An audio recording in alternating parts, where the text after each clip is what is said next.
오늘 이 시대는 과학이 극도로 발달한 시대라고 그렇게 표현을 해볼 수 있을 것 같습니다.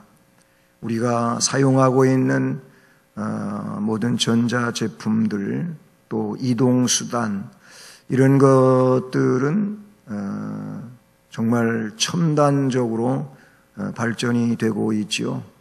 자동차만 하더라도 지금도 좋은데 앞으로는 무인 자동차, 또 사람이 타고 있을지라도 운전자가 운전을 안 해도 된다고 하는 이런 이제 시스템, 그리고 그거를 지금 개발하고 시험 중에 있고 그럽니다. 사고가 미국에서 나가지고 잠시 이제 시험하는 것도 중단하고 있는 상태지만은 어쨌든 그런 상황들을 우리가 접하고 있습니다. 밖에 나가서 지금 집안에 있는 전자기기들을 그냥 스마트폰 가지고 다 컨트롤할 수 있는 이런 상황도 이미 사용하고 있는 사람들도 없지 않아 있지 않습니까? 그만큼 첨단적이에요. 그런데 우리 주변에는 아직도 많은 사람들이 그런 과학 속에 살면서도 우상을 섬기고 있다는 것이죠. 구슬하는 집도 있고, 고사를 지내는 사람도 있고, 점집에 찾아다니는 사람도 있습니다. 또 구슬하나 고사를 지내나 아니면 제사를 지내는 상황 속에서는 많은 음식을, 그것도 얼마나 정성스레 만드는지 몰라요. 제사상에 올릴 음식이라고 해가지고, 그래서 아주 정성을 다해서, 심지어는 그 음식을 만드는 사람들은 목욕재개를 하고, 그리고 나서 물건을 구입하는 데서부터 아주 정성을 다하죠. 그렇게 해서 제사 음식을 만들고, 그리고 상 위에 올려서 제사를 지냅니다. 홀령이 와서 그들은 먹는다고 하지만 조금도 없어지지 않습니다. 먹는 게 아닙니다. 그렇게 해놓고 끝나고 나면은 식구들끼리 나눠서 먹습니다. 자기들이 먹는 거예요. 고린도 교인 중에는 제사 지낸 음식 또는 그 신전에서 제물로 드려졌던 이런 고기들, 그것에 대해서, 즉 고린도 교인 중에는 그 음식들이 우상에게 드려졌던 것이기 때문에 더럽혀진 것이다. 그냥 순수한 음식이 아니고 제사상에 올라갔거나 신전에 있었던 것이니까 그 음식 자체는 거룩하지가 않다. 더러워졌다. 이 더러워진 것을 교인이 먹으면 되겠냐? 그 더럽고 지저분한 음식이니까 하나님 백성으로서는 먹을 수 없다. 이런 교인도 있고요. 또 그와는 조금 뉘앙스가 다르지만은 앞에 얘기한 것처럼 신전에 제사 드려진, 신에게 드려졌던 고기 덩어리니까 거기에는 귀신이 붙어 있을 수도 있다. 그러니 하나님 백성은 먹어서는 안 된다. 이런 내용을 가지고 있는 자들도 있었다는 것이죠. 그리스도인이 되기는 됐는데 그 이후에도 우상의 제물을 먹어서는 안 된다 하는 이런 논리죠. 결국 그 문제가 문제거리로 교회 안에 이렇게 등장되고 있는 것이죠. 그래서 바울 사도는 고린도만이 아니고 로마 교인들에게도 로마서에 보면은 나타나고 있는 내용인데, 그 부분을 어떻게 말씀으로 정리해 주었는지를 오늘 본문에서 나타내 주고 있는 것이죠. 우선 먼저 생각할 일은 신앙인들은, 하나님 백성은, 그리스도인들은 이에 대한 지식을 가지고 있어야 돼요. 지식. 신앙인이 가져야 할 지식. 그러니까 우선 우상에 대해서 어떤 지식을 가져야 되며 또는 앞에 말씀드린 이런 내용들 신전에 혹은 제사 음식 이런 음식에 대해서 어떤 지식을 가져야 되나 다 여러 가지 지식을 이야기할 수 있겠지만 오늘 이 내용에 국한해서 살펴보게 되면은 이런 내용에 대해서 신앙이 가져야 할 지식을 생각해 보면은요. 우선 그 7절 말씀에 그러나 이 지식은 모든 사람에게 있는 것은 아니므로 어떤 이들은 지금까지 우상에 대한 습관이 있어 우상의 제물로 알고 먹는 거로 그들의 양심이 약하여지고 더러워지느니라. 여기서 바울 사도가 말하고 있는 것은 이들은 아직까지 온전한 지식을 가지고 있지 못한 상황에 있는 내용을 말하는 것이죠. 여러분, 우상은 아무것도 아닙니다. 우상이 어떤 영향력을 발휘하는 신으로 그렇게 이해하고 있으면 안 된다 그런 얘기예요. 우상은 아무것도 아닙니다. 그리스도인은 그렇게 우상에 대한 지식을 가지고 있어야 하는 겁니다. 우상 아무것도 아니에요. 우리가 앞에서 공부하면서 그런 얘기를 어떤 이제 영상 방송에서 나온 얘기를 제가 잠시 했었는데 그 사람은 무속인이에요. 무속인. 다시 한번 짧게 얘기를 해보면 무속인인데 무속인이면서도 무속인들의 속임수에 대하여 그런 얘기를 했어요. 그래서 내가 그 프로를 다 본 건 아니에요. 어떻게 뭘 보다가 보니까 그게 나와가지고 뒷부분에 조금 봤는데 거기서 나오는 게 이 작두날, 그 날카로운 작두날을 타는 그 일에 대해서 이거 아무나 할 수 있습니다. 그 사람이 그렇게 한 거예요. 그래 이 앵커의 갑자기 또 생각이 안 나. 리포트 하는 사람한테 얘기를 하는 거예요. 자기 자신이 먼저 작두날에 이 무속인이 올라가 보고 그러면서 그 리포트 하는 사람한테 이제 여자분이었는데 당신도 올라가 보라고 그렇게 했어요. 그래서 올라간 거예요. 그 옆에 이렇게 대나무로 세우는 기둥 같은 게 그걸 붙잡고 살그머니 발을 갖다 올려놓고 한참 있다가 내려왔는데 작두날 이 자욱이 이렇게 쑥 들어간 자욱은 있어도 이 살이 배지질 않은 거예요. 할 수 있다는 거죠. 그것뿐만이 아니고 떡시루를 이렇게 입에 갖다 그건 안 나왔었는데 돼지 커다란 돼지 머리뿐만이 아니고 돼지 전체가 있는 걸 갖다가 이 쇠사랑 같은 데다가 이 삼지창 같은 거에다가 세우는 거예요. 근데 이것도 중심만 잘 잡으면 그것도 이렇게 꽉짱 세우는 것도 아니고 좀 이렇게 삐딱하게 세우더라고요. 근데 이게 중심만 잘 잡으면 안 넘어간다는 거예요. 자기가 해요. 이 무속인이 해요. 하면서 보여주는 거예요. 이게 신이 내려서 그렇게 되는 게 아니고 과학적으로 그렇게 할 수 있다는 거예요. 근데 사람들은 거기다가 돈을 더 많이 붙여놓으면 더 잘 쓴다는 거예요. 왜냐하면 비싼 돈 주었으니까 신이 그렇게 기적을 베풀어 준다고 이야기하고 있어요. 그분이 그런 얘기를 해요.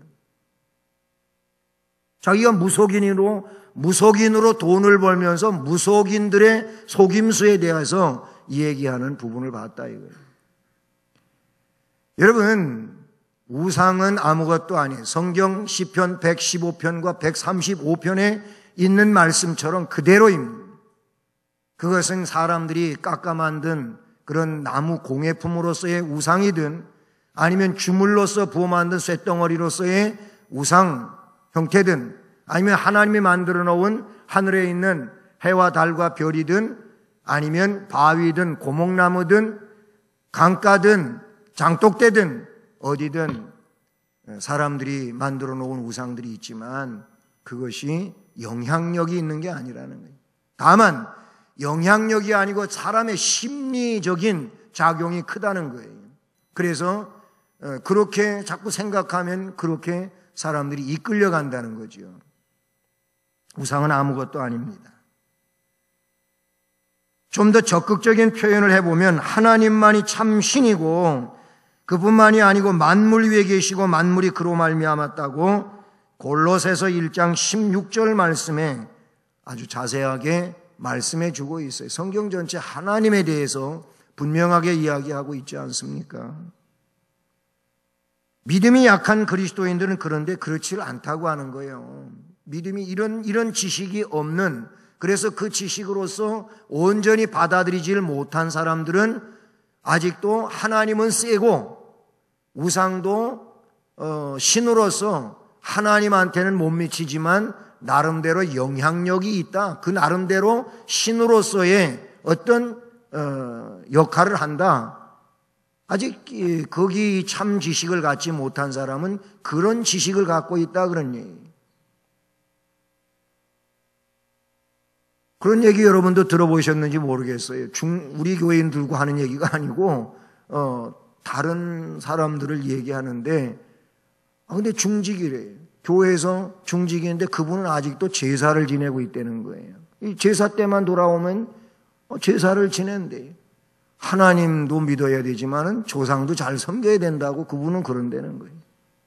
뭐 꼭 그분의 얘기가 아니고 다른 분을 얘기를 할지라 여러분도 그런 얘기 좀 들어보셨을 수도 있어요. 이 바른 지식을 갖고 있는 게 아닌 거예요.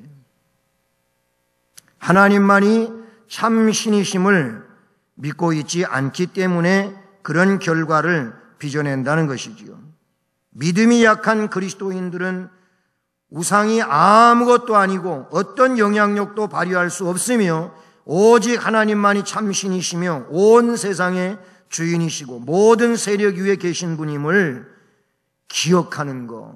이게 믿음이 약한 자가 강한 자로 가게 되는 그런 지식이라 그런 얘기예요. 이 지식이 있어서 우상은 아무것도 아니고 하나님이 참 신이시고 역사하시는 분이고 우리의 과거와 현재와 영원을 주장하시는 분이라고 믿어야 된다. 우상은 아무것도 아니다 하는 것을 지식으로 갖고 있어야 된다. 그 다음에 음식도 마찬가지. 오늘 이 음식에 대한 문제, 음식도 여기서 말하고 있는 것은 일반적인 음식이 아니고 제사 음식이거나 아니면 신전 제물 같은 거를 두고 하는 얘기죠. 그래서 음식은 우리를 위해 하나님이 제공한 것으로 우리는 받아들여야 돼요. 오늘 말씀에는 음식은 우리를 하나님 앞에 세우지 못하나니 이렇게 말씀을 하고 계시지 않습니까? 음식이 우리를 하나님 앞에 세우는 게 아니에요. 8절에 음식은 우리를 하나님 앞에 내세우지 못하나니 이렇게 말씀하고 있어요. 이 말은 곧 음식이 우리를 하나님 가까이에 서게 하는 원인이 되지 못한다. 그러니까 이런 음식만 먹으면 하나님 백성이고 하나님 앞에 설 수가 있고 이 음식을 먹으면 하나님 앞에 설 수가 없고 하나님으로부터 멀어지고 뭐 그런 게 아니라 이런 걸 하면 어떤 분은 그러면 술도 그런가? 술도 음식이니까 술을 즐겨 드시는 분은 술을 그냥 음식이라고 생각하고 그것도 애호식품이라고 그렇게 말하는 이들도 있어요. 근데 성경은 그런 음식 문제하고 술 문제는 다르게 다루고 있다고 하는 사실을 우리는 성경에서 분명히 가질 수 있지 않습니까? 그러니까 음식을 뭘 먹으면 하나님 앞에 서고 뭘 먹으면 하나님 앞에 못 서고 바울 사도가 그런 것이 아님을 말씀해 주고 있다는 사실이죠. 그러니 음식을 먹고 안 먹는 것이 그리스도인들로 하여금 하나님 앞에 올바르다고 인정받을 수 있게 하는 그런 요소가 되는 게 아니다 라는 것을 말씀하는 것이죠. 그래서 바울 사도는 하나님 나라는 먹는 것과 마시는 것에 있지 않다고 로마서 14장 17절에서 말씀을 해주고 있는 것이죠. 우상의 제물 먹는다고 해서 그리스도인으로서 지위나 받을 상급이 잃어버려지는 것이냐? 그렇지 않다는 거예요. 우상의 제물을 안 먹는다고 해가지고 그리스도인으로서의 지위가 높아지고 하나님 앞에 보상받는 어떤 상 받는 일이 되냐? 그것도 아니라는 것이죠. 하나님께서 만드신 모든 창조물들은 선하고 음식물도 인간으로 하여금 먹으라고 주신 건데 그걸 먹고 마시는데 문제가 되지 않는다라는 것이죠. 그러니 여기서 따지게 되는 것은 신앙의 강한 자와 약한 자, 참 지식을 갖고 있는 자와 지식을 가지지 못한 자로 이렇게 나뉘어지게 되는데, 그러므로 참 지식 혹은 이 강한 신앙의 내용을 소유하고 있는 자들은 문제는 뭐냐면 자유를 잘 사용해야 된다는 거예요. 자유. 그렇잖아요. 참 지식 안에 있는 사람들은 문제가 되지 않는다는 거 알잖아요. 그렇죠? 우상의 제물도 문제가 안 되고 또 우상은 아무것도 아니라고 하는 이런 지식을 갖고 있기 때문에 문제가 안 돼요. 문제가 안 되는데, 그런데 말씀해 보면 9절에 이렇게 말씀하고 있잖아요. 9절을 같이 읽어봅니다. 시작. 그런즉 너희의 자유가 믿음이 약한 자들에게 걸려 넘어지게 하는 것이 되지 않도록 조심하라. 아멘. 너희의 자유, 여기서 너희의 자유라고 하는 것은 어떤 의미가 너희는 믿음이 강한 자들이고 자유는 우상과 그 우상의 음식에 대한 지식이 있어서 아무 꺼리낌이나 양심이 약해지지 있는 일이 없어요. 그럼 우상의 제물을 먹는데 문제가 되지 않는다. 이런 지식을 갖고 있는 자를 말하는 것이죠. 그런 이들에게 그 자유가 믿음이 약한 자들에게 걸려 넘어지게 하는 것이 되지 않도록 하라.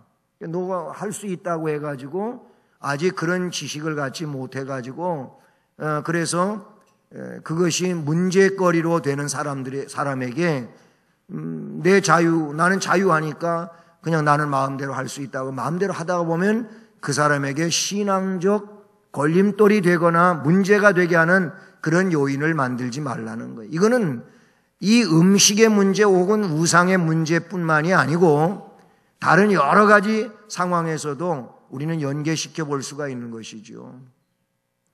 그래서 우리 믿음이 이제 더 성장되고 그리고 훌륭한 분들은 자기 위주의 그런 내용만 가지고 그냥 주장하고 삶을 펼쳐갈 것이 아니고 항상 약한 자들의 신앙을 생각하는 이런 생활을 살아야 된다는 것이죠.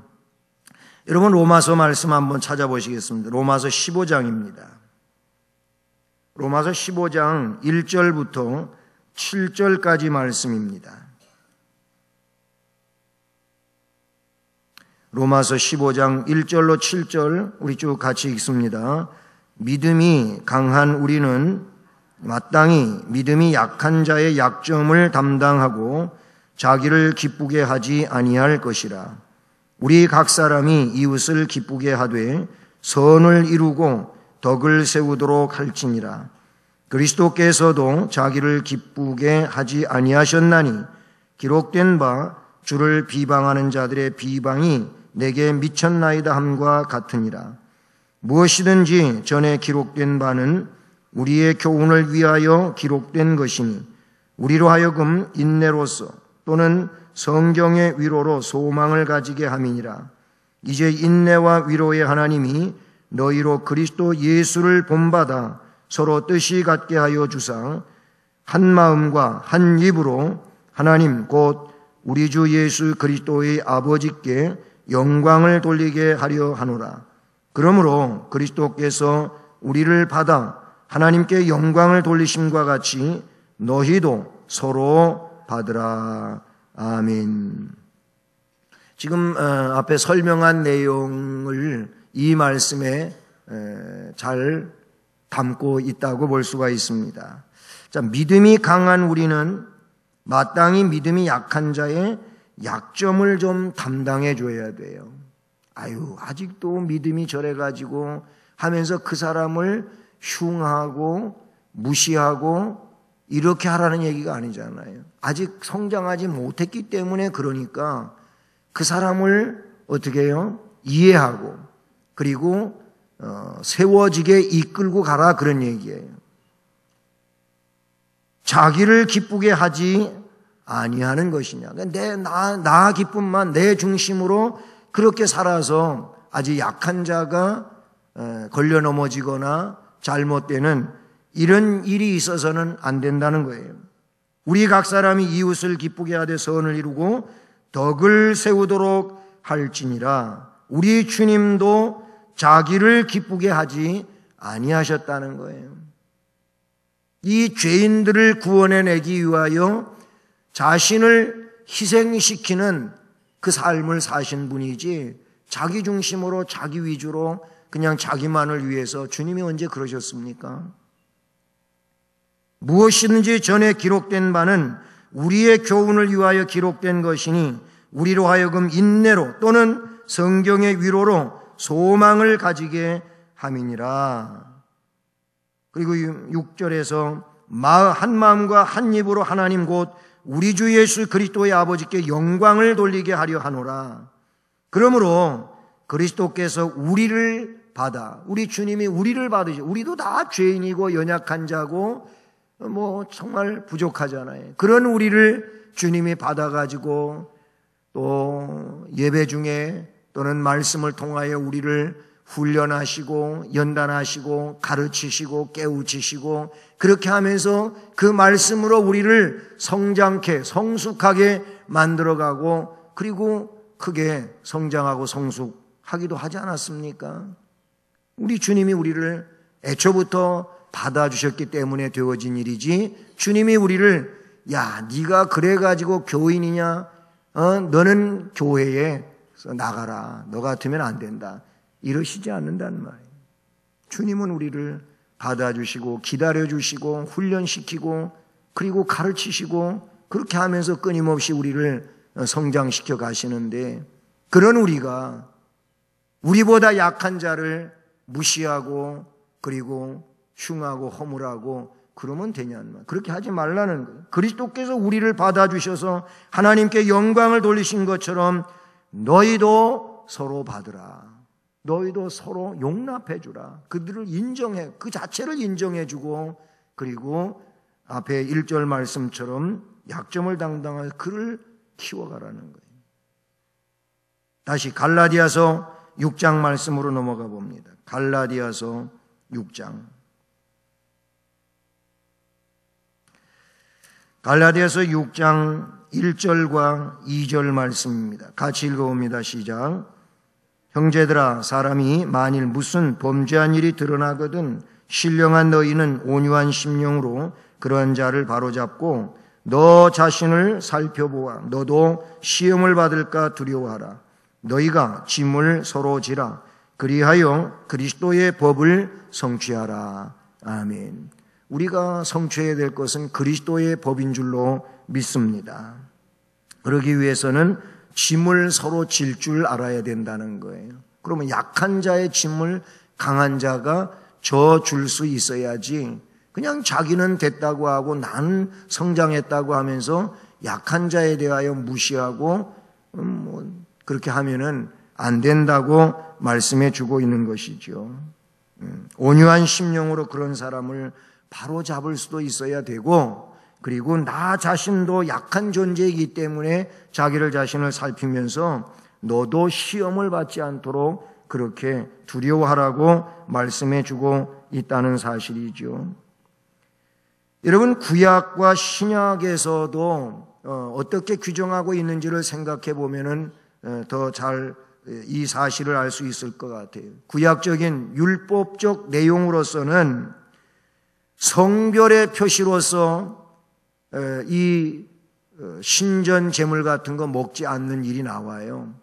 물론 구약의 레위기 11장과 신명기 14장에 보면은 거기 먹을 수 있는 짐승, 먹을 수 있는 해류, 먹을 수 있는 곤충, 이런 것에 대한 말씀이 나와요. 반대로 먹을 수 없는 짐승, 먹을 수 없는 바다 고기들, 민물 고기들, 아니면 먹을 수 없는 또 그런 곤충들, 그런 게 레위기 11장의 말씀에 보면은 쭉 나오지요. 우리는 알고 있어요.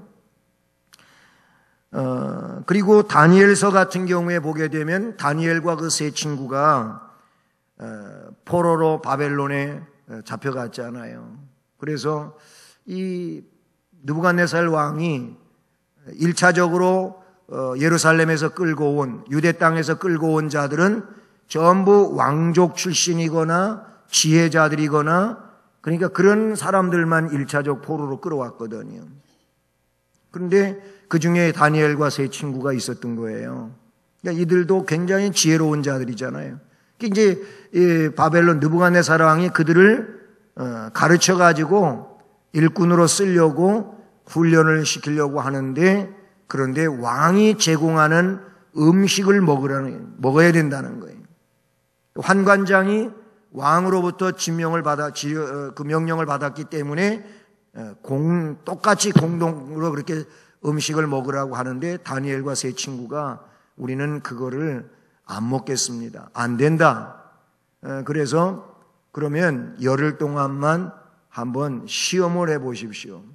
그걸 먹는 사람들과 그걸 먹지 않겠다고 하는 우리들과 10일 동안 실험을 해서 그들보다 우리가 못하면 따르겠습니다.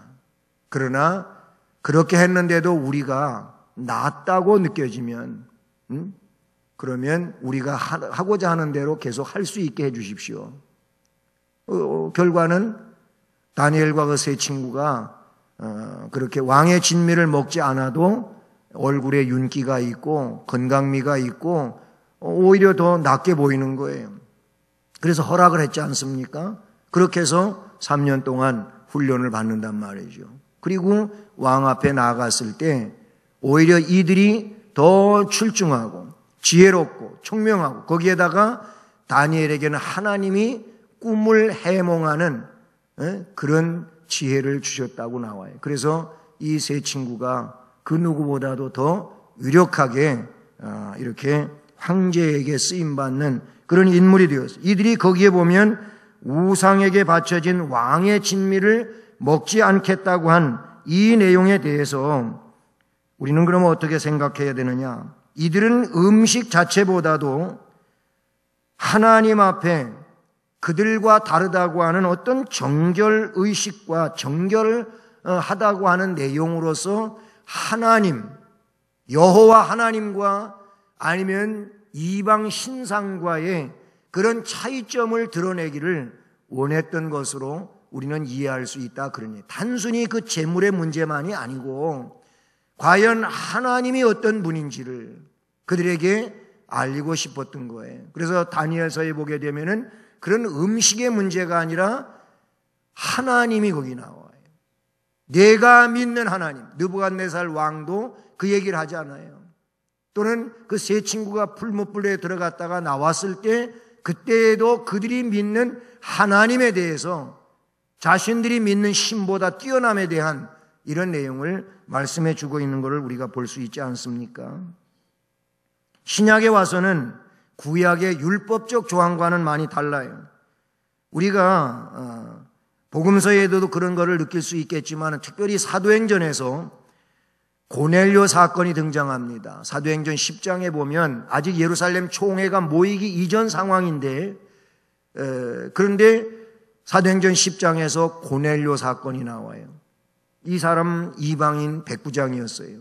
로마 군대 백부장으로 이방인이잖아요. 그런데 하나님을 경외하는 사람으로 나와요. 그리고 기도하는 사람으로 나오고, 그리고 구제하는 일을 굉장히 성실히 잘하는 사람으로 나와요.